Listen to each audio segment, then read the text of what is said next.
Finally আজকে অনেকদিন পর বের হচ্ছি আমার ইউনিভার্সিটি ফ্রেন্ড সিপ্তির সাথে মিট করার জন্য। তো ফার্স্টে আমি অটোতে উঠে নিয়েছি সুপারমার্কেট ওর সাথে মিট করব। তো তার উদ্দেশ্যে রওনা দেওয়া। গতকালকে রাত থেকে অনেক এক্সাইটেড যে ওর সাথে মিট করব। এই ফার্স্ট আমরা ঢাকার বাইরে একই মফস্বলে থেকে মিট করব। তো তার জন্য আমি সুপারমার্কেট ওর জন্য ওয়েট করছিলাম। সুপারমার্কেটের কোনো একটা রেস্টুরেন্টে আমরা বসবো, তো ওর জন্য ওয়েট করছিলাম আর মনে মনে ভাবছিলাম যে কখন আসবে। তো যাই হোক, ও আসছে এবং আমার কাছে একটা জিনিস খারাপ লেগেছে যে আমরা যে রেস্টুরেন্টে মিট করব, তো সেই রেস্টুরেন্ট আজকে অফ ছিল। তো ভাবলাম যে কি আর করব, তো অন্য কোথাও আমরা যাই। এখানে আসার পর আমার একটা জিনিস অনেক বেশি চোখে লেগেছে, সেটা হচ্ছে যে বৃদ্ধ লোকরা রিল্যাক্স হয়ে কি সুন্দর করে লুডো খেলছে, যেটা এখন দেখাই যায় না। আমি আর আমার ফ্রেন্ড এখানে বসে আমরা টিএসসির কথা স্মৃতিচারণ করছিলাম যে আসলে সেই দিনগুলি কিরকম ভালো ছিল। আমি আর আমার ফ্রেন্ড কি পরিমাণ মজা করতাম সেখানে। ফুচকা মামাদের থেকে বোম্বাই মরিচ দিয়ে কি পরিমাণ ফুচকা খেতাম। তো সেটা পাইনি তো কি হয়েছে, এখানে রোড সাইডে যে ফুড কোর্ট আছে সেখান থেকে আমরা ফুচকা ট্রাই করব। তো এখানে আমার ফ্রেন্ড একটা দই ফুচকা নিয়েছে খাওয়ার জন্য, ও ট্রাই করছে। ওর রিভিউ ছিল মোটামুটি ভালোই। তো অ্যাকচুয়ালি টিএসসি মামাদের মতো তো আর ওরকম সুন্দর হবে না, কারণ সারা বাংলাদেশে ওনারা ওয়ান পিস। অ্যান্ড দেন আমরা ট্রাই করেছি ভাইরাল হওয়া সেই চিপস রেসিপিটা, যেটা টেস্ট মোটামুটি ভালোই ছিল। তবে মফস্বল অনুযায়ী এটা খুব একটা খারাপও না, বলা চলে যে ভালোই ছিল। আপনারা যারা এখনো টেস্ট করেন নাই তারা ডিসি পার্কের সামনে যেটাকে টেস্ট করতে পারেন। আফটার 2 ইয়ার লেটার আমরা একসাথে মিট করেছি, খাওয়া দাওয়া করেছি। এখন কি শপিং করবো না তা কি হয়? এটা কখনোই হয় না। তো তার জন্য আমরা আবার বের হয়ে গিয়েছি শপিং এর উদ্দেশ্যে। তো আমার ফ্রেন্ড চাচ্ছিল যে যেহেতু এখন অনেক গরম বাহিরে, বাসায় পড়ার জন্য বা বাহিরে বের হওয়ার জন্য সামার কালেকশন দেখবে। তো তার জন্য আমরা গিয়েছিলাম মার্কেটে। নিউ মার্কেটের মতো করে অনেক খুঁজে খুঁজে আমরা শপিং করার চেষ্টা করেছি এখানে। তবে মনের মতো কিছুই পাচ্ছিলাম না। আসলে যাদের নিউ মার্কেটে শপিং করা অভ্যাস তারা দেখবেন যে এই অল্প কিছু কালেকশন কিংবা মফস্বলে অল্প সংখ্যক দোকানের মাঝে অ্যাকচুয়ালি আমাদের পছন্দের জিনিসগুলো মিলানো খুবই টাফ হয়ে দাঁড়ায়। তো যার জন্য হয় যে আমরা মনের মতো এরকম ভাবে কিছু পাচ্ছিলাম না। তো বারবার দেখছি আর খুঁজছি। তারপর আমরা চলে এসেছিলাম সুপার মার্কেটের দিকে। এখানে এসে কিছু টপ দেখছিল এইখানে। এই মামার কাছ থেকে ফেসবুকে দেখেছি যে অনেকে এখান থেকে নিয়ে থাকে।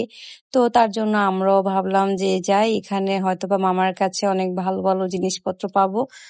এর দিকে আমার ফ্রেন্ডের কোনো ড্রেসই পছন্দ হচ্ছিল না। ও যেটাই দেখছে সেটাই দেখছে যে ওর সাইজে হচ্ছে না, বা এখন যেহেতু আমাদের বেবি হয়েছে চাইলেও আমরা সব জিনিস পরতেও পারি না। তো ও খুঁজে খুঁজে দেখছিল আসলে কোনটা নিয়ে পরা যাবে। শুধু কিনে রেখে দিলে তো আর হবে না, আমাদের এজ বা বয়স ভেদেও তো একটা ড্রেসের ব্যাপার থাকে। তো তার জন্য ও বারবার দেখছিল আসলে কোনটা নেওয়া যায়। তো এখান থেকে আমার ফ্রেন্ড দুটা নিয়েছে, তো সেটা আপনাদেরকে দেখাবো।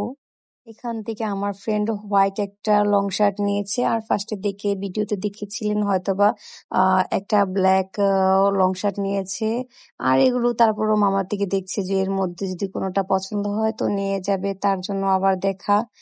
আমরা মেয়েরা ভাবি যে হয়তোবা সামনের দিকে আরো ভালো ভালো কালেকশন থাকবে, তো বারবার তার জন্য দেখা। আসলে মনের একটা স্যাটিসফ্যাকশন মেলে না। তো তার জন্য আমরা মামাকে আবারও কষ্ট দিয়ে বারবার দেখছিলাম যেন বাসায় যে মনে না হয় যে কিছু একটা রেখে এসেছি, ওটা নিয়ে আসলেই পারতাম। তো তার জন্য আমরা বারবারই দেখছিলাম।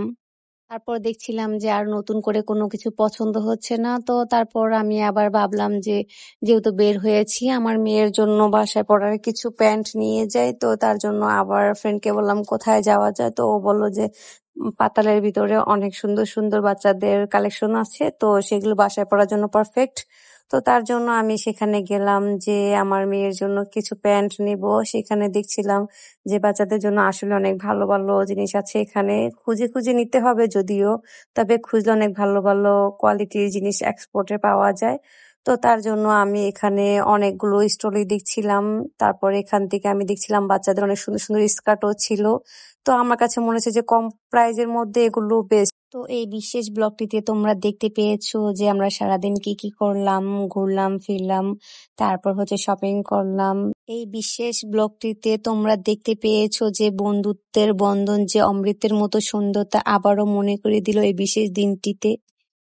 আর এইদিকে বাসায় এসে দেখি যে পর্তুগাল থেকে পর্তুগিজ দুলাভাই আমাদের জন্য পার্সেল পাঠিয়েছে।